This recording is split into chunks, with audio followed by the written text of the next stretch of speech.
Hey everybody, welcome back to another episode of The Art of Photography. My name is Ted Forbes. Today we're talking about the Minimalist Darkroom Part 2, and we're going to do show and tell. That's why we've rearranged a little bit today.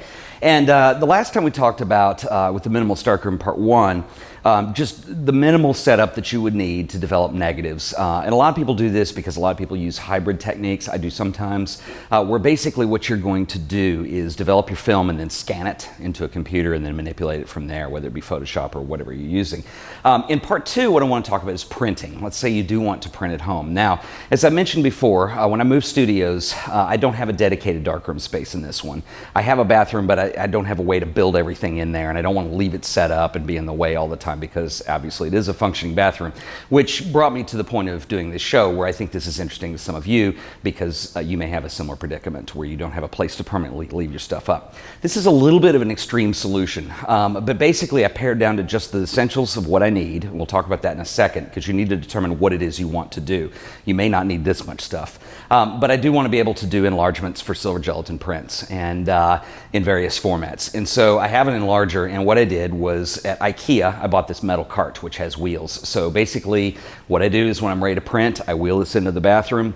I can get set up in there, do all my printing, clean up when I'm done, put it all back in here, roll it back out, the bathroom's back to normal, completely naturalized. So that's pretty important. And what I'll do is I'll take you through everything that I've got in here. It's a little sloppy at the moment. I'm not quite organized as far as what I want to be doing with this. But just a couple things before I zoom in here.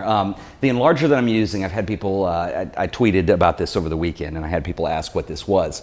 This is a Bessler enlarger, and it will accommodate anything up to 4x5 sheet film. So we can do large format printing with this. I tested it out over the weekend, and actually I have misplaced my trays. They're in a box somewhere, so all I had were these small trays, so I did some contact prints. Still works just fine. Basically, I'm just going to use this as a light source for my contact printing, which is really nice too. It's a smooth light source. You can control it, and that's pretty important. You know, you can use the aperture and the lens to cut down on the light if you want a longer exposure, whatever it is you're trying to do with contact prints. So anyway, Bessler enlarger, I have an Arista, I believe. This is a cold head, and basically what a cold head is it's your light source. Cold heads do not emanate heat. So therefore they stay cool, which is why they call it a cold head. It does have a separate, there's two plugs that come off of this, one for the power source and the other is a little bit of a heat, so it can warm the lamp up before when you're ready to use it, because you're not going to leave it on all the time. You're only going to have it on when you're printing. So anyway, the Bessler, it's fully adjustable. Height-wise, I can lower this, raise it, and I'll bring you in a second, but I basically have three lenses in here, so I can do 35mm film, 120 medium format film, and I can do large format. So it's important that you have the right lens size for the print you're trying to make. So this will do pretty big prints. To go back to what I was saying a minute ago about, determining what it is you want to do. If you only want to do contact prints, you probably don't even need an enlarger. If you're going to do contact printing, meaning you're just going to place the negative onto the paper and make a solid print from there, which is what I did this weekend. I'd be happy to show you some of those too. If that's all you're going for, you may not need to set up this elaborate. In fact, you can probably make a light source if you want, and maybe that'd be kind of a fun podcast in the future to talk about. If we really want to go small, how can you make really small prints? And for contact, I was doing medium format contacts, so these little trays that I was able to locate work just fine. I'm going to bring you in a little closer and we'll kind of go through what all I have in the setup and how it works. Okay, so just bringing it up real close, this is the set of bellows that go with the enlarger. Your negative gets sandwiched between these two. I've actually shown this enlarger in the past on a podcast. Cold head sits up here. You can remove all this to clean it if it gets dusty, what have you. And then underneath you can see that this is the filter holder right here. So if you're using variable contrast paper, there are filters that go in here that allow you to control how much contrast you're going to get into the print, which is really nice. If you're using a multi-grade paper, it's certainly suitable for that. I only have two lenses in here right now, but it's a turret system. You pull the pin out and you spin it and rotate depending on what lens you want to use. I have the third lens, it's just not mounted in here at the moment. I'm actually missing a lens ring, which is nice, so I have no way of having it stay in there.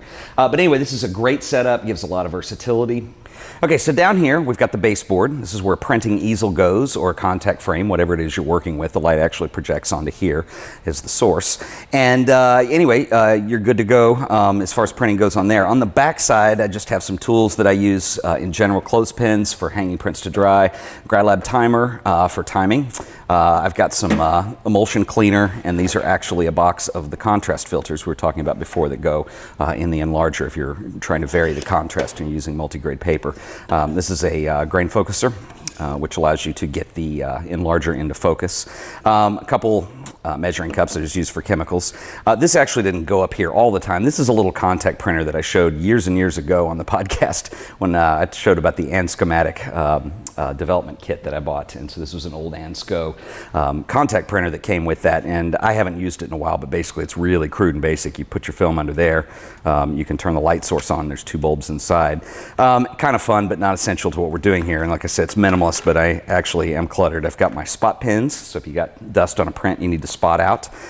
Some pec pads for more cleaning, and a duster is very important. You're going to need a lot of, you're not dealing with a lot of dust. These little trays also came out of the Ansco kit, and I use those for contact printing. And right now I'm trying to do some really small contact prints, which you certainly don't need the Enlarger for. It's way overkill.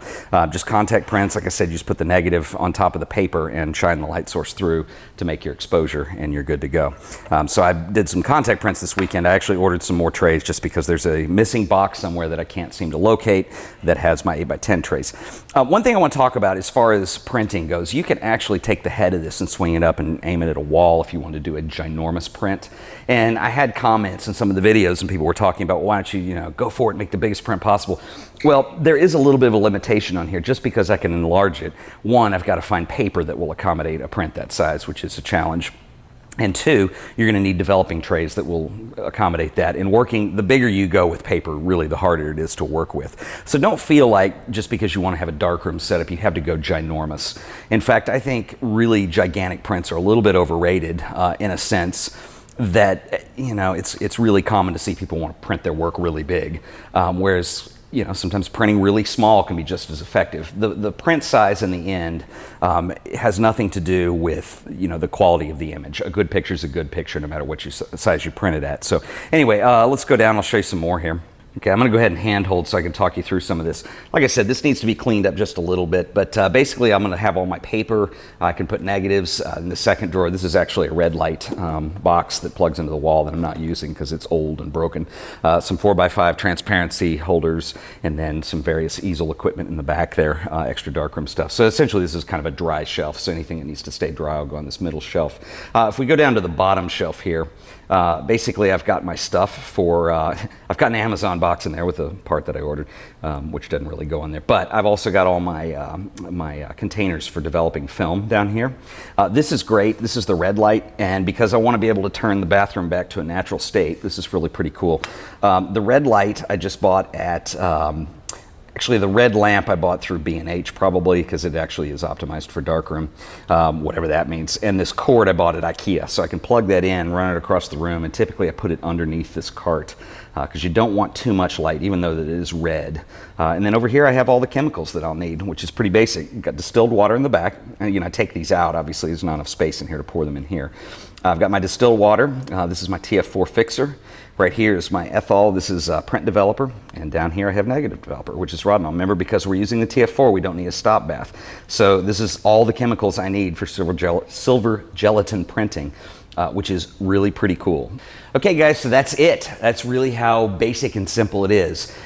Remember, I keep saying this over and over again, you really need to determine what it is you want to do first. I like this setup because I can do enlargements. I'm working with silver gelatin mainly as a printing process. I can do really as big as I can fit trays on the counter in there and be able to store them under here. So I could probably go up to 16 by 20. That's pretty big. I don't really want to go too much bigger than that for a variety of reasons. But for a home darkroom, this isn't bad. I can do contact prints. I can even accommodate, just as long as I have room to put the chemicals and whatnot, I can do some alternative process stuff, which is mostly contact printing. You need a UV light source for something like that, which right now about the sun is the closest thing I have to that. But anyway, this works really well. And like I said, I can just roll it in, roll it back out. It works just fine. I set it all up this weekend just to see how the process would go. I did some really small contact prints that I can go ahead and show you in a second. I'll have to grab them. But anyway, it works great. Fantastic. Okay guys, so as an added bonus here, and I know this is a little scattered and disjunct, but I'll show you, I just made some contact prints, which is actually kind of funny when you consider how big that enlarger is, and I just ended up using it for contact printing. Remember, contact printing, you're simply going to put your piece of paper down, you're going to put the negative on top, a sheet of glass to hold it down and hold it into place, and then this is what you get. These are some older images that I used, and I'll try and get these without the glare. These are the eggs that I made a long time ago. This is just a straight exposure. The eggs were 3 minutes. It's a pretty dense negative, supposed to be shot out that way. I know the video probably doesn't pick these up. And then this is kind of interesting too, because I was just fooling around just for grins. Don't care for the banana shot, but the pear shot is one that I've done before and I've actually had on this podcast before. And the pear shot's interesting, and just for grins, I was sitting around and I've been thinking about trying to do some toning. I've got some selenium toner in there. I've thought about working with tea, and we'll do a whole podcast on toning, but just to whet your appetite, no pun intended. I had some coffee lying around from breakfast, and I toned this one. And so literally, I just stuck that in some cold coffee for 10 minutes. And notice how much warmer that got. And the coffee has kind of a yellow stain to it. It doesn't affect the shadows that much, but the highlights, it actually turns kind of a gold yellowish color. And it's just straight up coffee. It was made really strong, but that's the coffee shot. So anyway, that's kind of the difference. So that was kind of a prelude, because basically I'm ordering some trays, and when they get here this week, we'll do a podcast and do the whole printing process, so I can show you how I set stuff up once I'm in the bathroom and how all this works. Anyway, it's a great setup. If you guys don't have a lot of space at home, I certainly at this point, I'm talking about doing a gallery, and we're going to be covering that a lot on the podcast and upcoming episodes. And the first thing I'm doing, I got a lot of business stuff to do on the gallery, and I'll be chronicling it here. But for my online gallery, I got to have my product in line, and so I'm kind of experimenting with some different things that I could do to put in the gallery and sell online. And so that's what I'm working on right now. So getting this set up was pretty important. But like I said, I didn't have my trays, so this is about the biggest print that I could do, unfortunately. So anyway, we'll get into enlarging later, and I'll start dedicating some podcasts to this and to printing, so you guys can see what's going on. So anyway, that's about it for today. A little all over the place, but I wanted to chronicle the Minimalist Darkroom setup part 2. The cart on the wheels, you just wheel it in there, plug it all in, you're good to go, clean up, bring it back out when you're done. This is assuming you do have a place to stick this, but that could go in a closet or anything else. So anyway, thanks again guys for watching. Once again, this is The Art of Photography. I'll see you next time.